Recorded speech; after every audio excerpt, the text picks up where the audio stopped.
Hello everyone, Sorijura here. Today, I'm starting a new series on Unreal Engine's MetaSound. When I was learning this, it was tough. There were almost no videos for beginners out there. So I'm making this series to make things way easier for you. In this video, we'll first take a broad look at just how organic and flexible MetaSound builds can be. It's not just about hitting play and hearing a sound.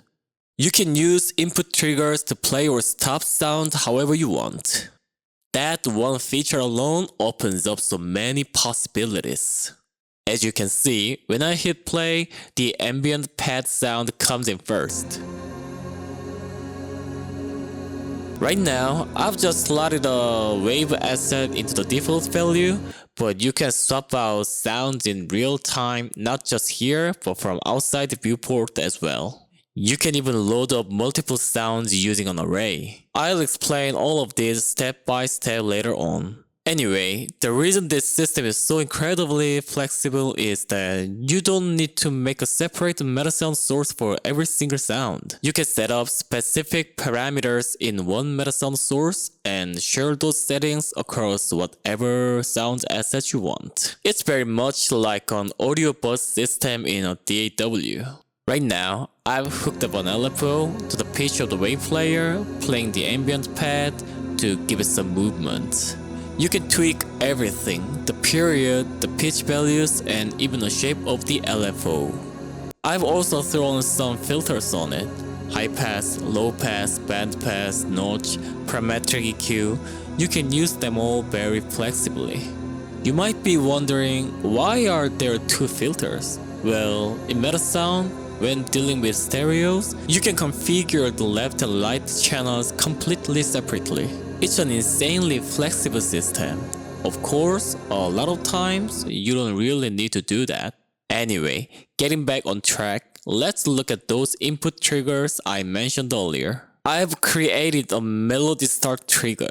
I'll cover this in detail in a future video. But simply put, it sends out a signal at a specific interval based on the BPM. Each signal picks a random MIDI note and plays it through a sine wave. Watch this. When I fire the trigger, it starts playing a random melody at that tempo.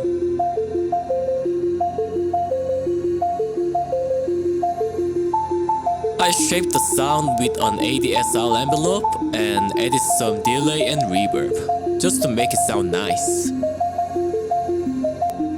Also, using a dynamic filter, I set it up so that while the sine wave melody is playing, it sidechain ducks the ambient sound at that specific frequency band. And for the melody, if you create a stop trigger and connect it, you can turn the melody off whenever you want.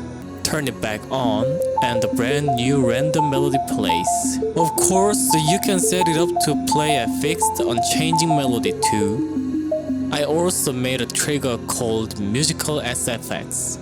It plays random sound effects exactly when I want it, having a specific sound play in a specific situation through the trigger system, all within a single MetaSound. You can easily see how you could build complex game audio without having to create tons of separate sound sources. Even more fun thing is that you can also set up rules for what do I want to happen after the specific sound plays in MetaSound.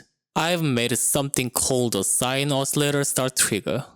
Using ADSL envelope setting, I made a short rising sine wave sound. If you follow the pin from on attack triggered, you will see I connected it to trigger any, trigger repeat, stop. The system periodically fires a signal to generate the random melody. Since I've set it to stop whenever I hit this trigger, naturally, pressing it will cut off the existing melody and play the sound I have configured. For on release trigger, I routed it to trigger any, trigger repeat start, so when I trigger that, the melody comes back.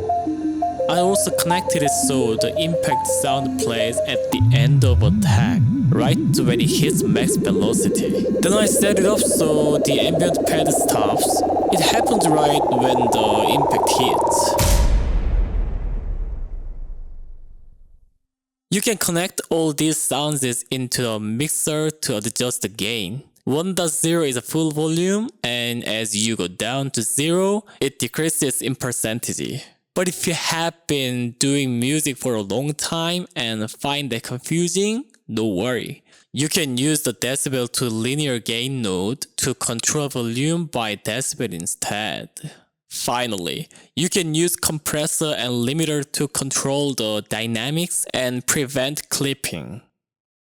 I'm gonna upload more MetaSound videos little by little, and yeah, I'll be doing it with my pretty sharky English. To be honest, for someone who has handled MetaSound a lot, these are very easy concepts. But if you have never touched it before, it might feel a lot harder than you'd expect.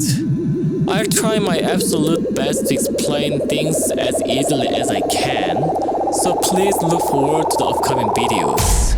This is where people say, if you enjoyed the video, please like and subscribe. But honestly, I don't expect any of that. Even if it helped just one person out there, I'll be happy. I really hope my video can give you a hand with your game audio work. That's it for me. Catch you later.